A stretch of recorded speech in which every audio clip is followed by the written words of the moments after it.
degmada Duruqsi ee gobolka Togdheer waxaa si ballaaran loogu soo dhaweeyay gudoomiyaha cusub ee dhawaan loo soo magacaabay degmadaasi Duruqsi Barkhad Cabdi Maxamed iyo wafdi ballaaran uu hogaaminayo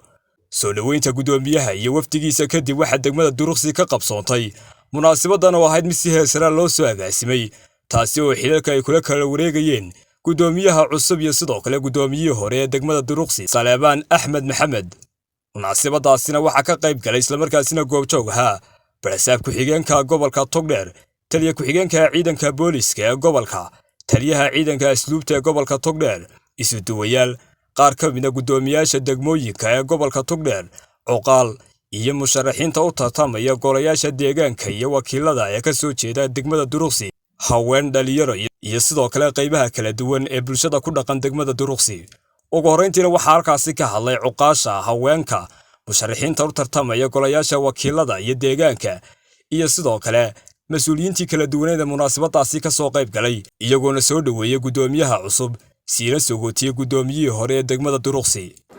waxaan u ducaynayaa oo u mahad celinayaa gudoomiyihii degmada Duruqsi ee hore ee imka xilka wareejinaya waxaan leeyahay adeero khayr Allah ku siiyo waad mahadsan tahay waxa kale oo aan soo dhaweynayaa gudoomiyaha cusub ee degmada Duruqsi loo magacaabay Barkhad Cabdi Maxamed waxaan leeyahay xilka Allah kugu asturo Duruqsina kuma koobna dadka inta degan gudaheeda kuma koobna waxay ku kooban tahay inta u dhalatay ee ama dibadda ku maqan ama gobolada Soomaaliland joogta ama degmada Gaashaamo joogta warbixintu ayay qusaysaa magaalada gudaheeda cid waxa quseeyo oo qura inay abaabul sameeyaan oo guddi iska sameeyaan oo ay isdhiidhiyaan oo iyagu ay tabaabulsho keenaan u baayaga qusaysa laakiin cidda ay u baahan tahay inay wax dhaqaajisaa waa dadka u dhashay degmada ee ku dhashay ee u maqan ee ka maqan dadkaas ay u baahan tahay inay wax dhaqaajiyaan gudoomiyihii hore waynu sagooteena waxaanu leenahay ilaahay ha ku siiyo camalkan aad ka tagtay mid ka wanaagsan ka cusubna waynu soo dhawaynaynaa waanaynu la shaqaynaynaa waanaynu u ducaynaynaa balse waxa weeyaan Duruqsi markaynu nahay ceebta inugu taalla aynu iska maydhna giddigeen mid Duruqsi jooga iyo mid ku abtirsanayaba halkaasay inoo wada saarantay qof kaliya ceebta ma laha waxa inaga maqan inaynu inagu shaqo abuur samayno oo aynu wax la nimaadno oo markaynu wax la nimaadno aynu nahno waxaasaan qabsanaa wax noogu dara dawladda loola tagi karaa hay'adaha loola tagi karaa laakiin ficilku inuu inaga yimaada sharaf bay noo tahay inaan ka soo qayb galno xil wareejinta labada gudoomiye Saleebaan iyo gudoomiye Barkhad runtii anigu gudoomiyaal badan baan la soo shaqeeyo degmadan Duruqsi ilaa Axmed Gaabiyo maan la soo shaqeeyay maanta gudoomiye khabiir ayaa degmada loo soo magacaabay gudoomiye hore Saleebaan horta intaanan ka tagin nin degan oo mudakar u ahaa aqoon-yahana runtii muddo yar buu joogay si waxan buu u shaqaynayay runtii waqti doorasho iyo isbedelo iyo waxba uu la kulmay runtii waxaad tabaysaan waxa dhammaystiri doona gudoomiyaha cusub Barkhad oo reer Togdheer iyo reer Somalilandba markay baahan yihiin u soo doontaan midhahooda markay midhaha ka goostaanna waxay yidhahdaan Duruqsi baa sidana horta marka hore gobolkan degmada Duruqsi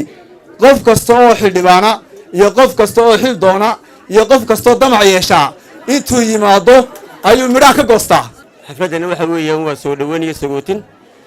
gudoomiyihii hore gudoomiye Saleebaan anigu waan la soo shaqeeyay waxaan ugu ducaynayaa in Ilaahay meeshan meel dhaanta u geeyo oo ka khayr badan gudoomiyaha cusub ee Barkhadna waa soo dhaweynaynaa isna Ilaahay waxaan ugu baryayaa inuu xilka ku asturo Barkhad halkan waxa uga dhacay markhaati badan inuu yahay nin hawlkara laakiin Soomaalidu waxay tiraahdaa nin baa magaca wuxuu yiri loogow lagaaga midna fadhiya waraaq cad baa ku hortaala wixii aad ku qorto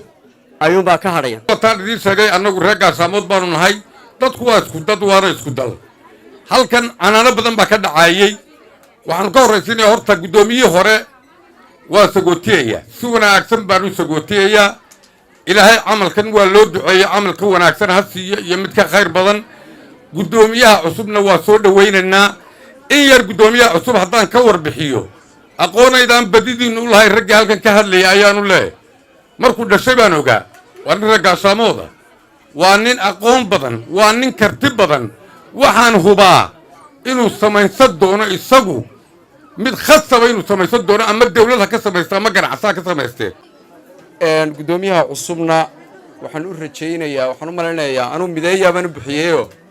labadii musharaxee reer Caynaasho ugu saameynta badnaa buu isdhinac fadhiisiyay maanta waxaan u malaynayaa dee waa mideeya oo halkaasaa ka aragtaan dhowr iyo 60 jir gaasha way iga weynta duruqsi daaweey way ka weynta sidaa awgeed canaanta waanu qaadanaynaa way nagu taallaa guddina waa dhisaynaa ka kowtihiin gacmahaan isqabsanaynaa waxaan u ducaynayaa marka hore gudoomiye Saleebaan oo ah ninka xilka wareejinaya oo runtii si sharaf leh oo qiimo leh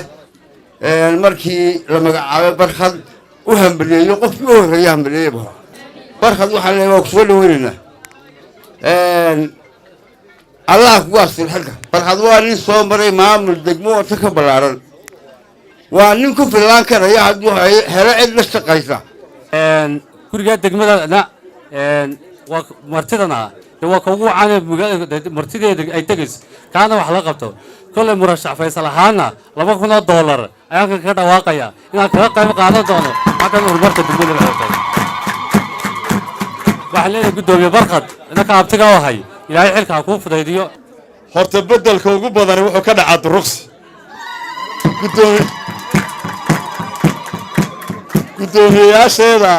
gudoomiyaasheeda degmooyinkana bahdayda marka xagga duruqsi laga soo galo waxaan isnaanaa wallahi wataasoo laydi soo geliye warba 6 bilood reer duruqsi marka hore soo dhaaf Saleebaan gudoomiyihii hore waxaana leeyahay adeer Allah ku barakeeyo kulay intaad xilka joogtay shaqo wanaagsan baan kugu aragnay wada shaqayn wanaagsan baan kugu aragnay kulay intaad dadka waxba kala gaarayay dadkana iska sii wada saamaxa waxaan raacinayaa Barkhad gudoomiye Barkhad anuu inaan saaxiibnahay marna wanina oo wahay in badan baan runtiis naqaanay oo muddo imika ilaa malaa almost 10 years aan naqaanay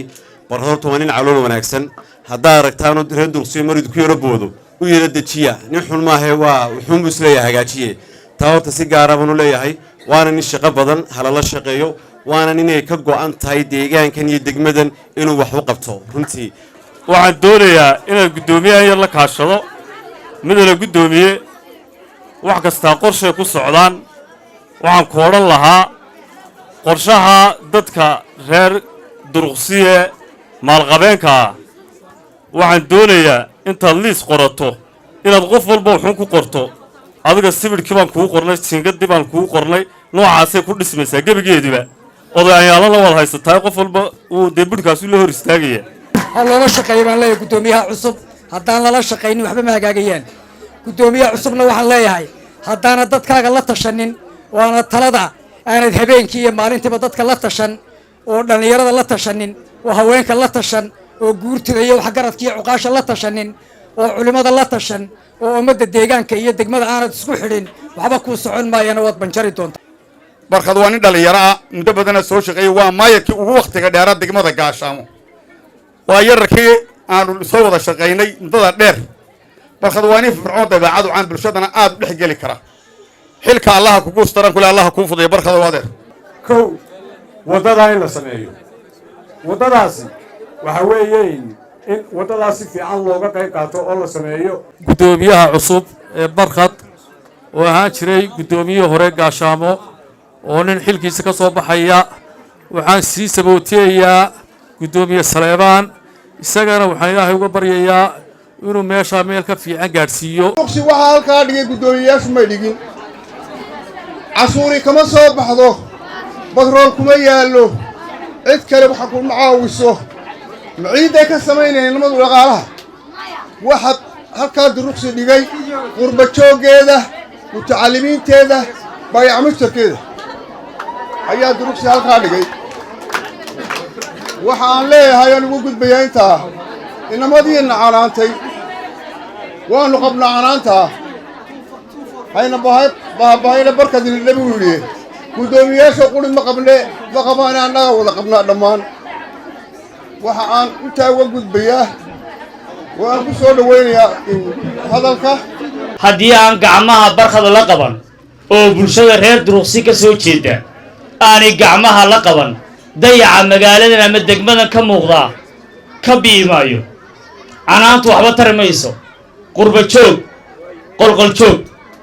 dhammaan reer duruqsi waxa loo baahan yahay bulshada ku abtirsata degmadan inay bartay maanta taagan tahay ay fadhiga uga kacaan gacmahooda jirbiyax ku gooyaan barkhadna ammaantaa iyo hoggaamintaa wanaagsan haddii aan garab la siinin meel gaari mayso guddoomiyihii hore ee degmada duruqsi waxaan leeyahay ilaahay isagaa qaadirahay intii aad joogtay wixii aad u qabatay bulshadaada iyo ummaddaada iyo magaaladan duruqsi ilaahay miisaanka xasanaadkaa kuu saaro ilaahay tegistan aad ka tagtayna meel khayr qabtoo kale allaha ku geeyo guddoomiyaha cusub ee barkhad ee yimina waxaan leeyahay ilaahay xilkaa kugu asturo barkhad waxaa la yidhi oo la maray oo laga hadlay inuu ina yaroo firfircoon yahay inuu ina shaqaynayo yahay inuu nin lagu kalsoon yahay inuu yahay waxaan leeyahay ilaahay ha kaa dhigo labadaa inan waxaan leeyahay kii tegeyna khayr allaha siiyo oo meel dhaanta ha geeyo ka yimina waxaan leeyahay ilaahay xilkaa kugu asturo dhankooda iyaguna waxaa halkaasi ka hadlay guddoomiyaha cusub ee degmada duruqsi barkhad cabdi maxamed iyo sidoo kale guddoomiyihii hore degmada duruqsi Salebaan Axmed Maxamed iyo barasaab ku-xigeenka gobolka Togdheer Siciid Axmed Raage waxaan halkan ku wareejinayaa oo aan akhriyi doonaa xil wareejintii aynu u joognay laaya maanta ku guddoomiyaha gobolka Togdheer og wasiirka wasaaradda dowladaha hoose iyo horumarinta magaalooyinka ujeedo xil wareejin aniga oo ah guddoomiyihii degmada duruqsi Salebaan Axmed Maxamed waxaan halkan ku wareejinayaa xilkii degmada oo ku wareejinayo maanta oo taariikhdu tahay 13 bisha 6 2026 guddoomiyaha cusub ee loo soo magacaabay barkhad cabdi maxamed shaqaalaha degmadu waa 10 qof dhismaha xarunta degmadu waa 4 qol gaadiidka degmadu waa 4 gaari oo kala ah gaariga qashinka labada gaariga booliska iyo gaariga maxkamadda marka labaadna waxaan mahadnaqayaa walaalkay guddoomiyihii hore Salebaan Axmed Maxamed Guuleed waxaa leeyahay ilaahay ku barakeeyo degmada shaqo badan baad soo qabatay wax badan baad u soo qabatay waa ninkii ugu horreeyay ee markii warqadu soo baxday xaqiiqatan isaan bariyay ee rag badan oo kala hadlay aad ula hadlay kursiga aniga ku fadhiyay marka waxaan ku leeyahay ilaahay ku barakeeyo aakhirana waxaan ku leeyahay ilaahay janna firdawsa kuugu ballan qaado waa talaad wuxuu ii ballan qaaday inuu ila shaqayn doono anna waxaan u ballan qaadayaa inuu la shaqayn doono uu gacanteeda midig ahaan doono qofka ugu horreeya ee igu dhow ee mar kasta tala iyo tusaale aan ka qaadan doono ayuu sabab noqon doonaa haddii ilaahay idmo maanta waa munaasabad qaaliga weeye waa xil wareejintii degmada duruqsi guddoomiyihii hore degmada duruqsi mudane Salebaan intii uu shaqaynayay si wanaagsan buu shaqeeyay waxaynu ugu wada ducaynay mustaqbal wanaagsan si wanaagsan oo xilkasnimo ah ayuu xil wareejintii u soo diyaariyey goobtii falaaraha ayuu ku soo bandhigay insha Allah guddoomiyaha cusub ee barkhadna sidaasuu kula wareegi doonaa oo ku guddoomi doonaa ugu dambeyntiina barasaab ku-xigeenka gobolka Togdheer ayaa waxa uu si rasmi ah xilkii ugu kala wareejiyay guddoomiyihii hore ee degmada duruqsi iyo sidoo kale guddoomiyaha cusub ee xilka la wareegay Cabdiraxmaan Camar telefishinka Caruug